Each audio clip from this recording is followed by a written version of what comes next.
Ladies and gentlemen, welcome to Pillar to Post. Now, I do apologize for the screen. I didn't have time to make some new ones up. But I'm going to clue you into what is going on and why I'm doing this live stream. So first off, the background. Now, if anyone tried tuning in last night to our show, Shooting from the Hip, you would have seen that it went up terrible. It would not stream properly. It was total garbage.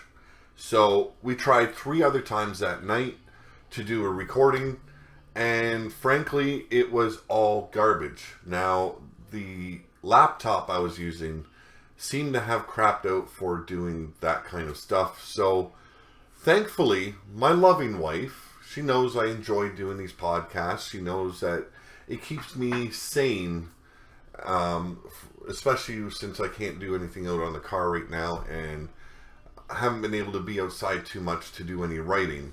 So she made sure I got a brand new computer, and I can stream. So I'm asking you right now, make sure you tune into this to the stream, and I'm going to actually go over here to everything and share it with my Facebook and Twitter and see if hopefully you guys are getting a good stream, and I can continue. It looks like everything's good right now, but who knows?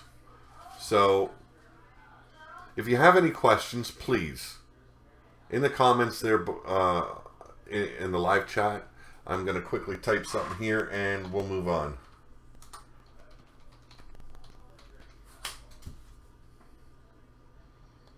How's the stream looking, people?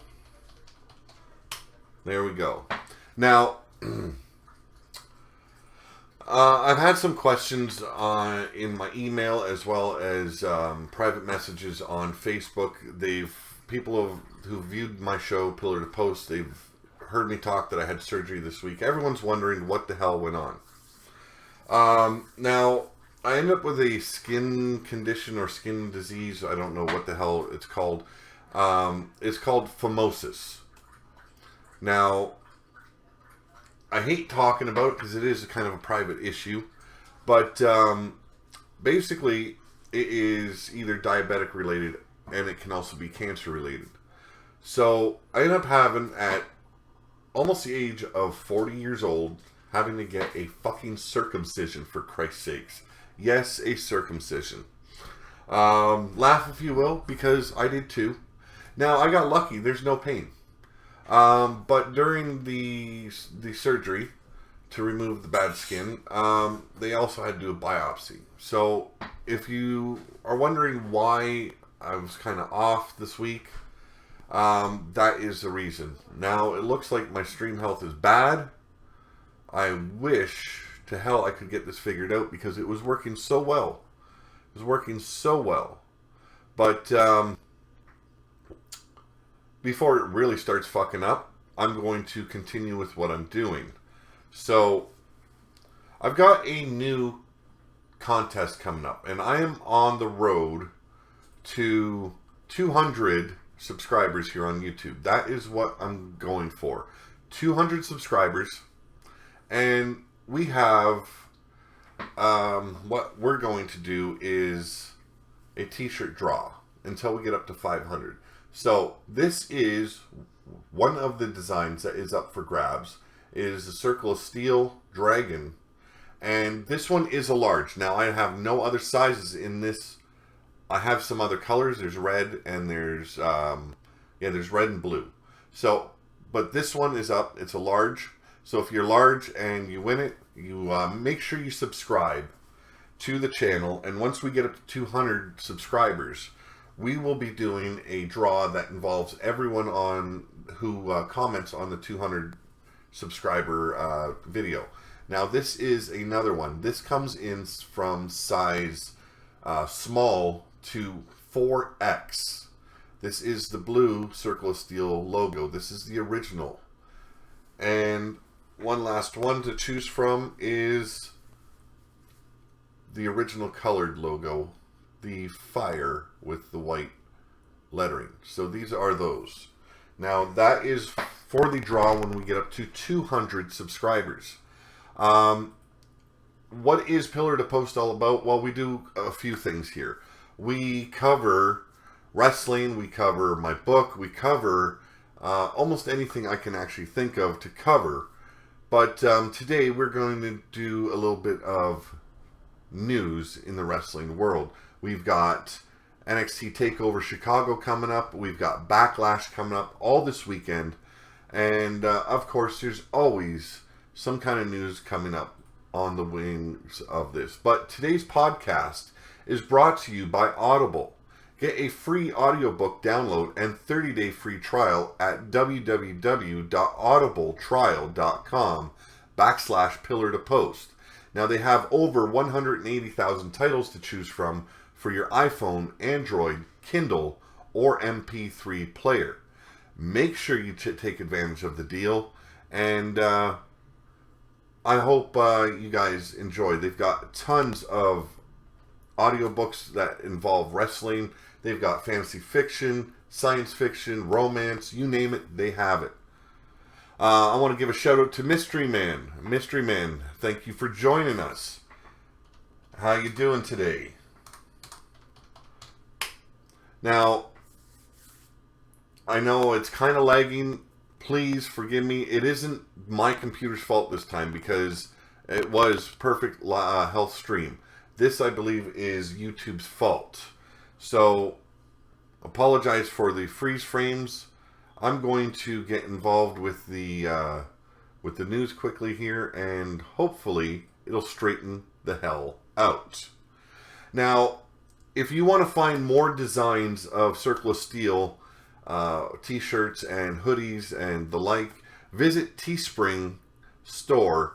It is teespring.com/en-gb/stores/whatever Circle of Steel. I will have the links below. Too many links to read out. You can find me on Patreon as well, and that link will be in the description below as well, which I should add. Oh, it is already added. There we go. Don't have to do a damn thing. Now, we got 3 people watching, so what kind of news do we got in the wrestling world today? Well, Matt Hardy and his wife, Rebby, were in battle once again on Twitter with Impact Wrestling. So, Impact Wrestling creative consultant to head of creative Dutch Mantell, Matt and Matt's wife, Rebby, were involved in a Twitter spat this afternoon. Now, it started with the message below with Mantell quoting a tweet that read, "If Matt knew he had a case, he'd be trying to get this in front of a judge ASAP. If Anthem was avoiding court, Rebby would let us know." Finally, somebody who gets it. Yes, if there was a case to be had, it would already be there at Ed Nordholm. And this was posted by Zeb Coulter. Now, if you don't know who Zeb Coulter is, he's also known as Dutch Mantell. Now, this prompted the Twitter exchange below with Matt, Dutch, Rebby, with Rebby explaining why they haven't gone to court over the broken gimmick, as seen, as you will hear from me. Now, someone please tell me if this is MFR's actual Twitter. And this was from Rebby Hardy. And she continued, "So, I should let our attorneys know TNA is ready and eager to go to court now. And I assume you'll be picking up court costs for TNA's team." That was directed at Zeb Coulter, or Dutch Mantell, if you will.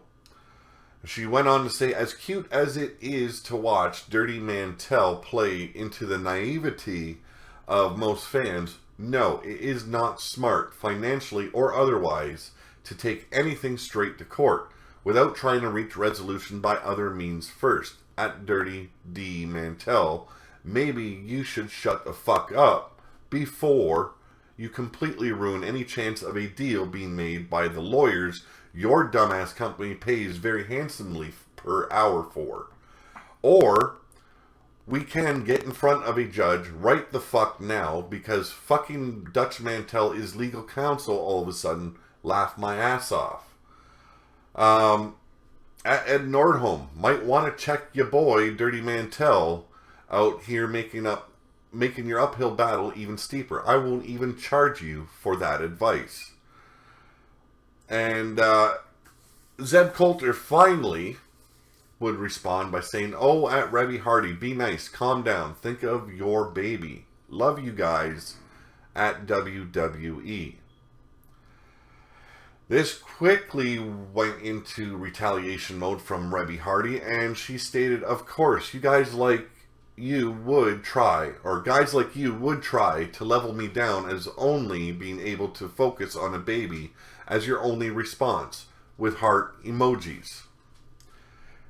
And Matt Hardy would finally join in, sticking up for his wife a little bit by saying, "Incorrect, Jeff Jarrett puppet. I know you're a minion following his childish orders to bash the Hardys. Is that what you want?" At Ed Nordholm. Now, if you don't know who Ed Nordholm is, he is the president, I guess, of Impact Wrestling. This would go further by saying, "Now more than ever, I appreciate the incredible and unparalleled professionalism that WWE treats its athletes, performers, and employees with." Zeb Coulter would finally respond by saying, "Don't get all hot about it. Calm down, be nice, love you guys. At WWE, blah, blah, blah." And Zeb Coulter would continue by saying, "All I can say is sometimes you don't always get what you want." And he followed that up by saying, "Good thing I've learned how to delete people. It does come in handy. Thanks, Rebby Hardy." So that is your news. And, well, about Matt Hardy anyway. And there is more to come. But, you know, this has got to the point where it's become childish on Twitter. I don't know if you're going to agree with me. I know everyone's waiting to see the Broken Hardy gimmick enter WWE. It's been a long time in the making. I know everyone wants to see it. But when it comes down to it, this has become so pointless and so childish over Twitter that it's always in the news. Guys like me, guys like JD from New York, and all the other podcasters that cover wrestling, this is what we end up talking about. This back and forth bullshit that is going on Twitter between the Hardys and Impact Wrestling. Now, come on, give it up for a change. It's pointless.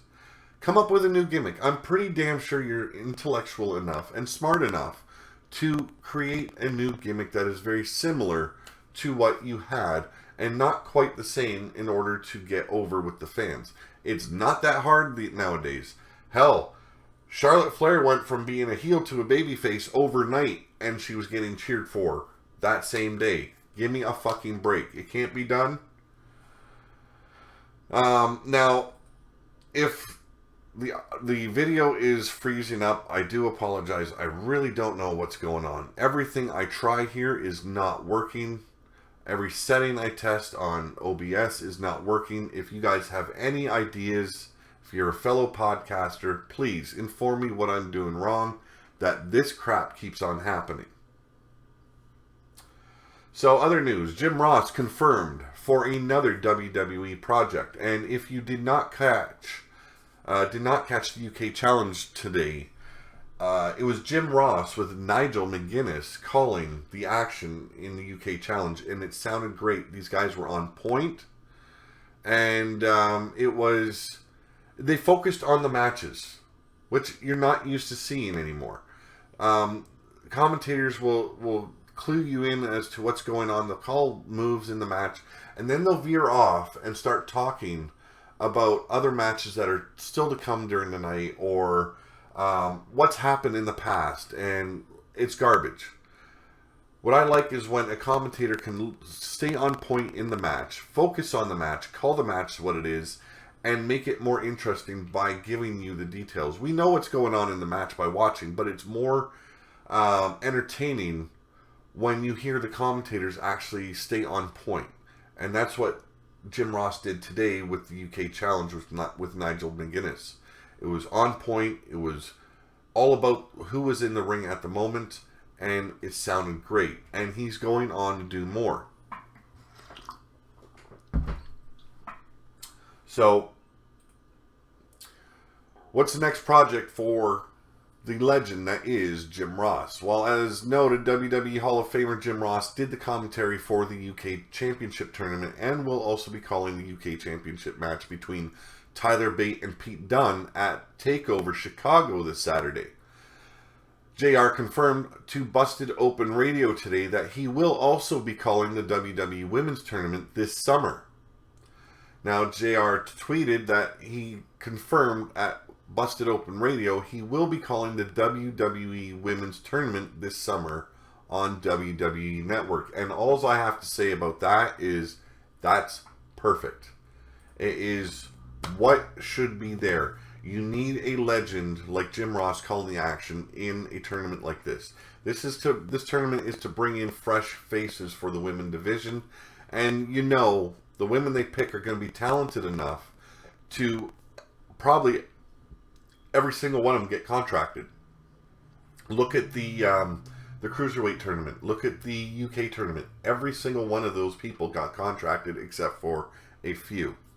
I don't know if you guys have any questions. If you're still watching, you have any questions, please ask. Okay, if I can inform you, I will inform you and answer as best as my knowledge allows me.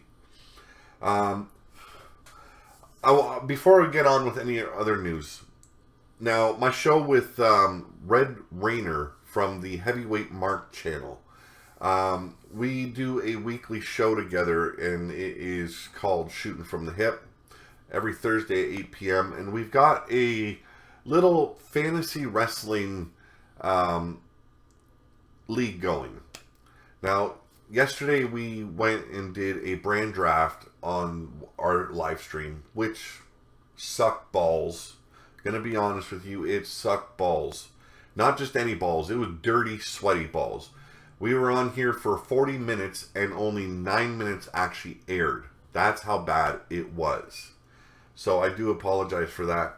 We are going to go over it hopefully this weekend, give you what happened on the show, the way the brand draft went, and the goal is to see if we can put on a more interesting show than what WWE does. So he's going to cover Raw, I'm going to cover SmackDown, and there's going to be a punishment.